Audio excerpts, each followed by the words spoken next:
বিশাল এক জঙ্গলে বনের রাজা কিংকং সেখানে ঘুরে বেড়াচ্ছিল আর তাকে আড়াল থেকে দেখছিল ক্যান্টারো এবং সে বনের রাজা কিংকং এর একটি স্কেচ আঁকছিল।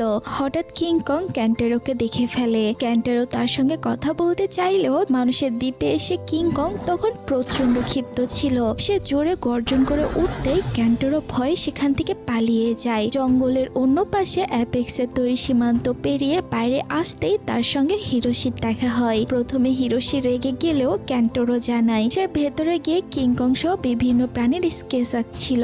নিজের আঁকা ছবিগুলো বাবাকে দেখালে হিরোশি মুগ্ধ হয়ে যায়। এরপর হিরোশি জানায় পরের দিন তারা জানতে পারবে রিপোর্ট খুলে ক্যাটকে ফিরিয়ে আনা সম্ভব কিনা। ক্যান্টারো হতাশ হয়ে বলে ক্যাট নিখোঁজ হওয়ার প্রায় 2 বছর হয়ে গিয়েছে। তখন হিরোশি তাকে নিজের একটি গোপন কথা জানায়। গডজিলার আক্রমণের পর পরিবারের খোঁজ করতে গিয়ে একসময় সে ভুল করে রিপোর্ট খুলে দিয়েছিল এবং সেই অদ্ভুত জগতে চলেও গিয়েছিল। সেখানে তার মাত্র 2 দিন কেটেছিল, কিন্তু পৃথিবীতে ততক্ষণে 2 বছর হয়ে যায়। হিরোশি আরো জানায় সে সেখানে গিয়েছিল সবাইকে বাঁচানোর জন্য, তবে সে কখনোই চায়নি ক্যান্টারো এই বিপজ্জনক জগতে জড়িয়ে পড়ুক। এরপরেও ছেলেকে নিজের সঙ্গে কাজ করতে দেখে সে খুবই খুশি ছিল। এরপর গল্প ফিরে আসে বর্তমানে। হিরোশির মৃত্যুর পর তার জন্য প্রার্থনা সভার আয়োজন করা হয়। পরিবারের সবাই জাপানি রীতিতে তাকে শেষ শ্রদ্ধা জানায়। ক্যান্টারো বাবাকে হারিয়ে ভেঙে পড়ে। ক্যাটও আফসোস করতে থাকে কারণ সে বাবাকে ঠিকভাবে শেষ বিদায়ও জানাতে পারেনি। কিন্তু ক্যান্টারোর মনে তখনও প্রচন্ড রাগ। সে মনে করে টাইটানরা পৃথিবীতে ফিরে আসার পেছনে তাদের পরিবারই দায়ী। এমনকি ক্যাটের কারণেই পরিস্থিতি আরো খারাপ হয়ে গিয়েছে। ফলে সে ক্যাটের উপর অভিযোগ করে। অন্যদিকে ক্যাট জানায় টাইটানিক্স এর কাছে যাওয়ার পর থেকেই তার শরীরে অদ্ভুত পরিবর্তন ঘটছে। ঠিক তখনই পুরনো বন্ধু জুকের আগমন ঘটে। লি তাকে চিনতে পারে। বহু বছর আগে গডজিলাকে খুঁজতে গিয়ে তাদের পরিচয় হয়েছিল। জুক কাইকোকে দেখে অবাক হয়ে যায় কারণ রিপোর্টের কারণে তার বয়স প্রায় আগের মতনই রয়ে গিয়েছে। জুক সবাইকে তার দ্বীপে যাওয়ার আমন্ত্রণ জানায়। লি তখন মনে করে জায়গা পরিবর্তন করলে সবার মন কিছুটা শান্ত হবে, তাই তারা জুকের সঙ্গে যাওয়ার সিদ্ধান্ত নেয়। যাওয়ার আগে লি হিরোশির পুরনো ছুরিটি নিয়ে টাইটানদের থামানোর উপায় খুঁজে বের করার সিদ্ধান্ত নেয়। এইবার গল্প চলে যায় অতীতে। মনার্কের নতুন অফিসে বিল আর কাইকো নতুন ভাবে কাজ শুরু করেছিল। পৃথিবীর বিভিন্ন জায়গায় ছড়িয়ে থাকা নতুন মনস্টারদের খুঁজে বের করাই ছিল তাদের দায়িত্ব। সেখানে লি এসে তাদের সঙ্গে দেখা করে। তাদের সাফল্য দেখে সে খুশি ছিল, কিন্তু কিছুক্ষণের মধ্যেই সে জানায় জেনারেল পিকেট তাকে আবারও সামরিক বিভাগে যোগ দেওয়ার নির্দেশ দিয়েছেন। বিল ও কাইকো হতাশ হলেও লি মনে করে এইবার তাকে নিজের পুরনো দায়িত্বে ফিরে যেতে হবে। বর্তমানে মেয়ে ক্যান্টারোর সঙ্গে দেখা করে এবং হিরোশির শেষকৃত্যে উপস্থিত না থাকার জন্য তার কাছে ক্ষমা চায়। এরপর দুজন পুরনো দিনের স্মৃতি মনে করতে থাকে। এক সময় মেয়ে জানায় অসুস্থ হয়ে একা থাকার সময় ক্যান্টারোই তার পাশে দাঁড়িয়েছিল। এতে তাদের মধ্যে পুরনো অনুভূতি ফিরে আসে। কিন্তু ক্যান্টারো মেয়েকে চুমু দিতে গেলে মেয়ে তাকে থামিয়ে দেয়। ক্যান্টারো বুঝতে পারে মেয়ে এখনো ক্যাটকে ভালোবাসে। সে ক্ষমা চাইলেও মেয়ে আরো কষ্ট পেয়ে সেখান থেকে চলে যায়। এরপর ক্যান্টারোর সঙ্গে ঈশা নামের এক রহস্যময় মেয়ের পরিচয় হয়। ঈশা জানায় সে আসলে অ্যাপেক্সের মালিক ওয়াল্টারের মেয়ে। সে ক্যান্টারো সম্পর্কে অনেক কিছু জানে এবং তাকে আবার মনস্টারদের বিষয়টিতে ফিরে আসতে বলে। ক্যান্টারো সন্দেহ করে তার উপর নজরদারি করার জন্যই হয়তো ঈশাকে এখানে পাঠানো হয়েছে, তাই সে রেগে সেখান থেকে চলে যায়। অন্যদিকে অতীতে লি তার বাবা বেনের সঙ্গে দেখা করে। 5 বছর পর বাবা ছেলের দেখা হয়েছিল।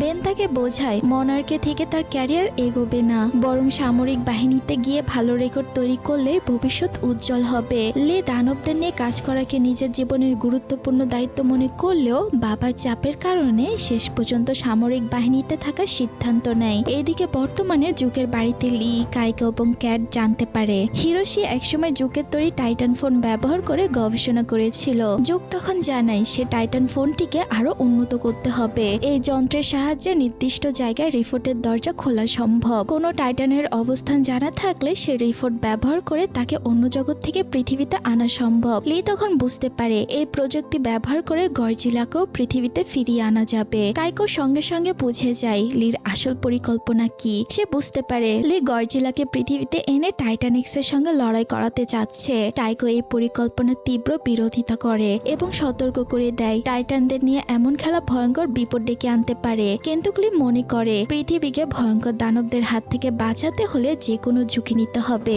এরপর জুক ও লি জঙ্গলের কাছে গিয়ে টাইটান ফোন চালু করার প্রস্তুতি নেয়। নেয়। অন্যদিকে ক্যান্টারও বাড়ির দিকে ফিরছিল। হঠাৎই চারদিক থেকে মনস্টার অ্যালার্ম বেজে ওঠে। ক্যান্টারও বুঝতে পারে কোনো বিশাল টাইটান কাছাকাছি এসে গিয়েছে। চারদিকে আতঙ্ক ছড়িয়ে পড়ে।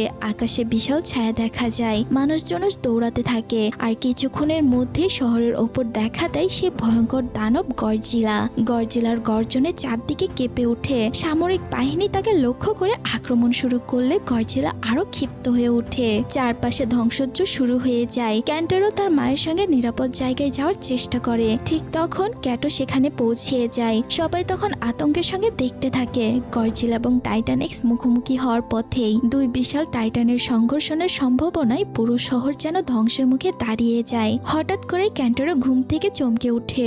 সে বুঝতে পারে এতক্ষণ যা দেখছিল সেটা আসলে ভয়ঙ্কর একটি স্বপ্ন ছিল, কিন্তু তার ভয় তখনও কাটেনি, কারণ সে জানে এই স্বপ্ন যে কোনো সময় বাস্তবে পরিণত হতে পারে। অন্যদিকে কাইকো ক্যাটের সাহায্যে টাইটানিক্সের রহস্যময় সিগন্যাল অনুসরণ করার চেষ্টা শুরু করে। ক্যাট পানিতে পা রাখতেই পানির মধ্যে অদ্ভুত ঢেউ তৈরি হতে থাকে। কাইকো তখন বুঝতে পারে ক্যাটের সঙ্গে টাইটানিক্সের গভীর কোনো যোগাযোগ তৈরি হয়েছে, কিন্তু সিগন্যাল খুব দুর্বল ছিল। তাই কাইকো ক্যাটকে আরো গভীরে যেতে বলে। ক্যাট পানির নিচে যেতেই হঠাৎ সিগন্যাল অনেক শক্তিশালী হয়ে ওঠে। একই সঙ্গে ক্যাট টাইটানিক্সের ভয়ঙ্কর শব্দ শুনতে পায়। কাইকো দ্রুত সেই শব্দ রেকর্ড করে নেয়। পরে ক্যাট রেকর্ডিংটি শুনে জানায় সে হয়তো টাইটানিক্সের শব্দের অর্থ বুঝতে পেরেছে। তার মতে টাইটানিক্স ভয়ঙ্কর রাগে নয়, বরং ভয়ে কাঁপছে। সে যেন কোনো অজানা জায়গায় হারিয়ে গিয়েছে এবং সেখান থেকে বের হওয়ার কোনো পথই পাচ্ছে না। পরের দিন সকালে জুক অলি জঙ্গলের কাছে গিয়ে টাইটান ফোনটি চালু করে। জুক সিগন্যাল পাঠাতে শুরু করে আর লি রিপোর্টের পরিবর্তন পর্যবেক্ষণ করতে থাকে। কিছুক্ষণ পর মাটির নিচে প্রচন্ড বিস্ফোরণের মতো শব্দ হয়।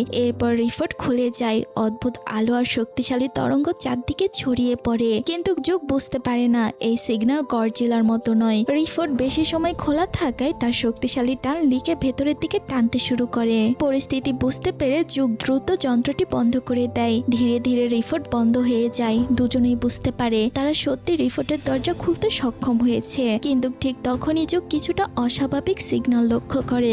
রেডিওতে একটি বার্তা আসে। অপর প্রান্তে একজন ব্যক্তি সাহায্যের জন্য আবেদন করছে।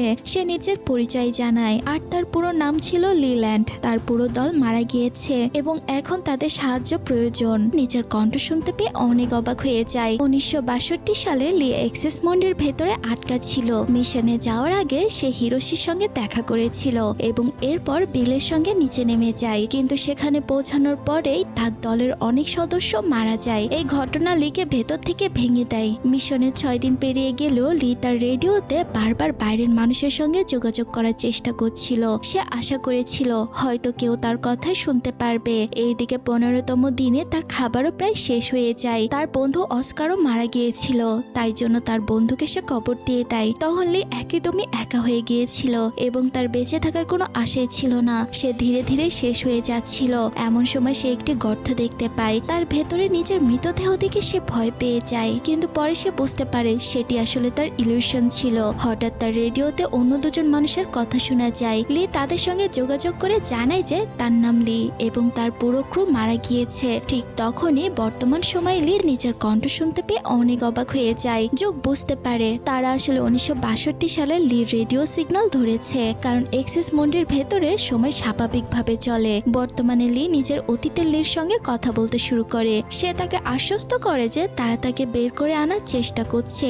এতে অতীতের লি কিছুটা আশাবাদী হয়ে ওঠে। অন্যদিকে ক্যাট এবং কাইকো টাইটানিক্সের সিগন্যাল নিয়ে গবেষণা করতে থাকে। তারা বুঝতে পারে ক্যাটই একমাত্র ব্যক্তি যে টাইটানিক্সের সিগন্যাল স্পষ্টভাবে অনুভব করতে পারে। বিলের পুরনো নোট থেকে তারা জানতে পারে দ্বীপের কিছু নারী বহু প্রজন্ম ধরে টাইটানিক্সের সঙ্গে যোগাযোগ করতে পারত, আর যা থেকে কাইকো বুঝতে পারে ক্যাটের এই ক্ষমতার সঙ্গে অতীতে সেই নারীদের সম্পর্ক রয়েছে।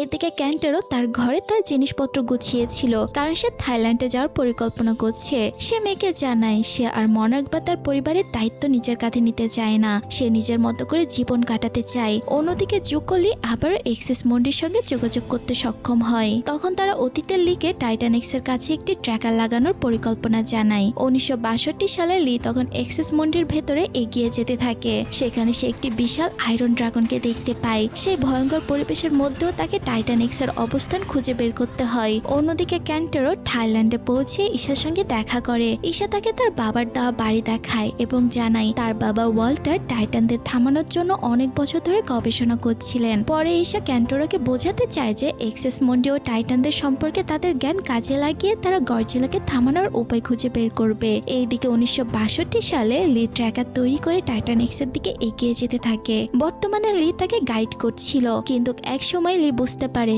তার সঙ্গে কথা বলার মানুষটি আসলে তার ভবিষ্যৎ রূপ। ভবিষ্যতে লি তাকে নিজের পরিবার সম্পর্কে বলে এবং জানায় সে কখনোই বিয়ে না করলেও কিছু সন্তানকে নিজের সন্তানের মতো দেখাশোনা করেছে। এরপর হঠাৎ এক্সেস মন্ডির ভেতরে ভয়ঙ্কর ঝড় শুরু হয়ে যায়। আকাশ থেকে একের পর এক বিদ্যুৎ পড়তে থাকে। লি দৌড়ে সেখান থেকে বাঁচার চেষ্টা করে এবং শেষ পর্যন্ত আহত হয়ে যায়। এরপর সে একটি পুরনো তাঁবু দেখতে পায়। সেখানে কাইকোর কিছু জিনিসপত্র পড়েছিল, যা দেখে সে বুঝতে পারে কাইকো হয়তো এখনো বেঁচে আছে। সে তাকে ডাকতে শুরু করে। বর্তমানে কাইকো ও ক্যাট বিলের ডায়েরি অনুসরণ করে একটি পুরনো আদিবাসী মন্দিরে পৌঁছিয়ে যায়। মন্দিরের বাইরে পরিষ্কারভাবে লেখা ছিল ভেতরে প্রবেশ করা নিষেধ, কিন্তু তারা শেষ পর্যন্ত ভেতরে ঢুকেই পড়ে। সেখানে টাইটানদের পাশাপাশি বহু পুরনো মানুষের আঁকা ছবি দেখতে পায়। মন্দিরের ভেতরে তারা একটি গভীর কুয়া খুঁজে পায়। ক্যাট বুঝতে পারে কুয়ার নিচে গেলে টাইটানিক্সের সঙ্গে আরো শক্তিশালীভাবে যোগাযোগ করা সম্ভব। কাইকো প্রথমে তাকে বাধা দিলেও পরে সে রাজি হয়ে যায়। অন্যদিকে 1962 সালে লি কাইকোকে খুঁজে পায়, কিন্তু ভবিষ্যতের লি তাকে সতর্ক করে দিয়ে বলে এখন যদি সে কাইকোর সঙ্গে দেখা করে তাহলে ভবিষ্যৎ পুরোপুরি বদলে যেতে পারে। সে আরো জানায় কাইকোকে বাঁচানোর সুযোগ তার ভবিষ্যৎ জীবনে আসবে, তাই এখন তাকে তার থেকে দূরে থাকতে হবে। লি শেষ পর্যন্ত নিজের ভালোবাসার মানুষটিকে দেখতে পেয়েও তার কাছে যায় না। প্রচন্ড আবেগের মধ্যেও সে কাইকোকে ছেড়ে সামনে এগিয়ে যায়। এইদিকে ক্যাটকে দড়ি দিয়ে কুয়ার ভেতরে নামানো হয়, কিন্তু হঠাৎ দড়ি ছিঁড়ে ক্যাট নিচে পড়ে যায়। অন্যদিকে লি অবশেষে টাইটানিক্সের অবস্থান খুঁজে পায়। পাহাড়ের ভেতরে সে বিশাল টাইটানিক্সকে দেখতে পায়। টাইটানিক্স সেখানে লুকিয়ে বিশ্রাম নিচ্ছিল এবং নিজের শক্তি ফিরে পাওয়ার চেষ্টা করছিল। ভবিষ্যতের লির নির্দেশ অনুযায়ী লি টাইটানিক্সের শরীরে ট্র্যাকার বসিয়ে দেয়। সঙ্গে সঙ্গে মনার্কের লোকেরা সিগন্যাল পেয়ে যায়, কিন্তু ট্র্যাকার লাগানোর পর টাইটানিক্স জেগে ওঠে এবং সেখান থেকে বেরিয়ে আসতে শুরু করে। লি দ্রুত পালাতে থাকে। অন্যদিকে কুয়ার নিচে ক্যাট পানির মধ্যে টাইটানিক্সের কণ্ঠ শুনতে পায়। সেখানে সিগন্যাল অত্যন্ত শক্তিশালী ছিল। ক্যাট কাইকোকে জানায় যে সে একটি গুহা খুঁজে পেয়েছে যেটি সমুদ্রের দিকে চলে গিয়েছে। আরো গুরুত্বপূর্ণ বিষয় হলো সে বুঝতে পারে টাইটানিক্স আসলে পৃথিবীতে হারিয়ে যায়নি এবং সে মানুষের জন্য বিপজ্জনকও নয়, বরং তার নিজেরই সাহায্য প্রয়োজন। এইদিকে লি টাইটানিক্সের কাছ থেকে নিরাপদ দূরত্বে চলে আসে। ভবিষ্যতে লি তাকে তার গোলকের কাছে ফিরে যেতে বলে এবং জানায় আয়রন ড্রাগন তাকে সেখানে পৌঁছিয়ে দেবে। দুজনের শেষ কথোপকথনে লি তার পরিবার ও হিরোশির সন্তানদের কথা বলে আবেগপ্রবল হয়ে পড়ে। অন্যদিকে ক্যাট কুয়ো থেকে ফিরে এসে কাইকোকে সব জানায়। সে বলে এই গুহা থেকে টাইটানিক্সের সঙ্গে সবচেয়ে ভালোভাবে যোগাযোগ করা যায়, তাই বহু বছর ধরে দ্বীপের নারীরা সম্ভবত এই জায়গাতেই আসতো। এরপর যুগ টাইটানিক্সের অবস্থান ট্র্যাক করতে সক্ষম হয়। লি সিদ্ধান্ত নেয় সে একাই টাইটানিক্সের কাছে যাবে। যুগ তখন বুঝতে পারে লি হয়তো এমন একটি মিশনে যাচ্ছে যেখান থেকে তার ফিরে আসার সম্ভাবনা খুবই কম। এইদিকে মনার্ক 1962 সালে সে পুরোনো ট্র্যাকারের সিগন্যাল শনাক্ত করে। তারা বুঝতে পারে ট্র্যাকারটি এখনো টাইটানিক্সের শরীরের সঙ্গে যুক্ত, আর সেই সিগন্যাল অনুসরণ করে দেখা যায় টাইটান এক্স একটি দ্বীপের দিকে এগিয়ে যাচ্ছে। এরপর আমরা টাইটান এক্স কে দেখতে পারি তার কাটা শরীর নিয়ে অনেক কষ্ট করে সামনে এগিয়ে যাচ্ছে। সে ধীরে ধীরে সেই দ্বীপে পৌঁছিয়ে যায়। এইদিকে আমরা লিকে দেখতে পাই সে একাই অস্ট্রেলিয়ার একটি দ্বীপে পৌঁছিয়ে যায়। সেখানে গিয়ে সে সমুদ্রের ধারে টাইটান এক্স কে দেখতে পায়। কাছে গিয়ে লি বুঝতে পারে টাইটান এক্স তার ছোট মনস্টারদের সঙ্গে নিয়ে একটি বাসা তৈরি করছে।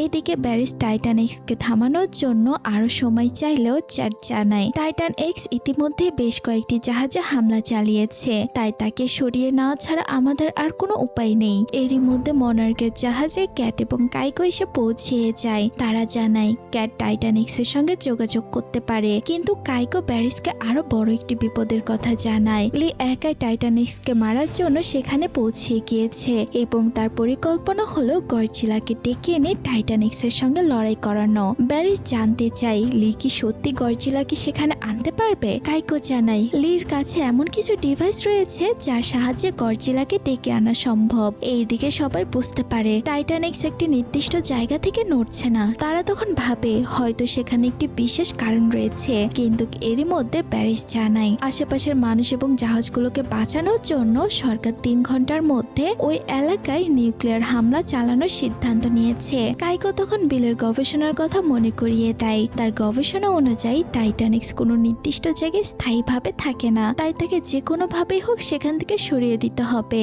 ক্যাটো তখন জানায় টাইটানিক্স বিপজ্জনক নয়, বরং তার এখন সাহায্য দরকার। এরই মধ্যে ক্যান্টারও সেখানে পৌঁছে যায়। মেয়ে জানতে পারে সে থাইল্যান্ডে ঈশার সঙ্গে দেখা করতে গিয়েছিল। ক্যান্টারও তখন জানায় ঈশা আসলে পৃথিবীকে বাঁচানোর জন্য কাজ করতে চায়, তবে মেয়ে বিষয়টি নিয়ে সন্দেহ করতে থাকে। অন্যদিকে লি টাইটান ফোনটি চালু করে দেয়। ডিভাইসটি সক্রিয় হতেই সিগন্যাল সমুদ্রের গভীরে ছড়িয়ে পড়তে শুরু করে। এরপর ক্যান্টারের সঙ্গে ক্যাটের দেখা হয়। ক্যান জানায় বাবাকে নিয়ে তার এখনো ভয়ঙ্কর স্বপ্ন হয়, তবুও সে নিজের ইচ্ছে এখানে এসেছে, কারণ টাইটান এক্সকে থামানো দরকার, আর তা না হলে আরো অনেক মানুষ মারা যেতে পারে। এরপর ক্যাট, কাইকো এবং ক্যান্টারও হেলিকপ্টার করে টাইটান এক্সের দিকে এগিয়ে যায়। হঠাৎ টাইটান এক্স নিজের শরীরে প্রচন্ড চাপ দিতে শুরু করলে আশেপাশের অসংখ্য পাখি উড়ে যায়। পাখিগুলো হেলিকপ্টারের চারপাশে ধাক্কা দিতে থাকে এবং হেলিকপ্টারটি তার নিজের নিয়ন্ত্রণ হারিয়ে ফেলে আর নিচের দিকে পড়তে শুরু করে। এইদিকে টিম হেলিকপ্টারের সিগন্যাল হারিয়ে ফেললেও বুঝতে পারে ভেতরে সবাই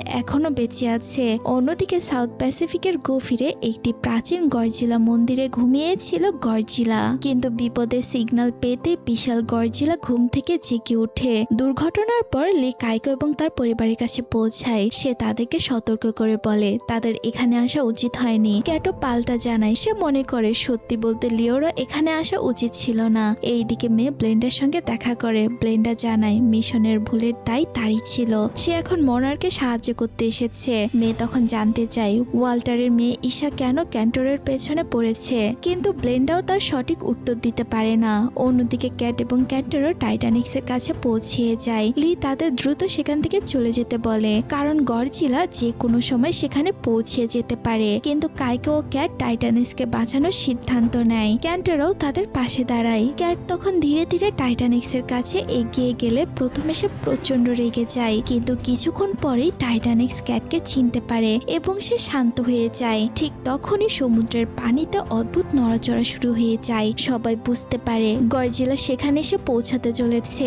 এইদিকে ক্যাট টাইটানিক্সের কাছে গিয়ে বোঝার চেষ্টা করছিল সে কেন এখানে থেমে আছে। তখন টাইটান এক্স ক্যাটকে তার তৈরি করা বাসার মধ্যে রাখা একটি ডিম দেখায়, আর তখনই ক্যাট বুঝতে পারে টাইটান এক্স কেন এখানে অবস্থান করছে। সে আসলে নিজের ডিমকে রক্ষা করার জন্য এখানে থেমেছিল। ডিমটি দেখে ক্যাট অনেক খুশি হয়। এরপর ক্যান্টারও ঈশাকে ফোন করে জানায় যে টাইটান এক্স এখনো সেখানেই রয়েছে। ঈশা তখন বলে তোমার বাবা ক্যাটের কারণেই মারা গিয়েছিল, আর সে যা করতে চাইছে তাতে টাইটান এক্স এর বিপদ আরো বেড়ে যেতে পারে। ক্যান্টারও তখন বলে তুমি যে প্ল্যানের কথা বলেছিলে সেটা কাজ করতে পারে, আর এখানে এখন টাইটান এক্স এর একটি ডিমও রয়েছে। এরপর ক্যাট ক্যান্টারের কাছে এসে বলে টাইটান এক্স আসলে একজন মা, তাই সে এখানে ভয় পেয়ে আছে এবং নিজের সন্তানকে রক্ষা করতে চাচ্ছে। ক্যান্টারও তখন কিছু বলে না। এইদিকে গডজিলা দ্রুত তাদের দিকে এগিয়ে আসছিল।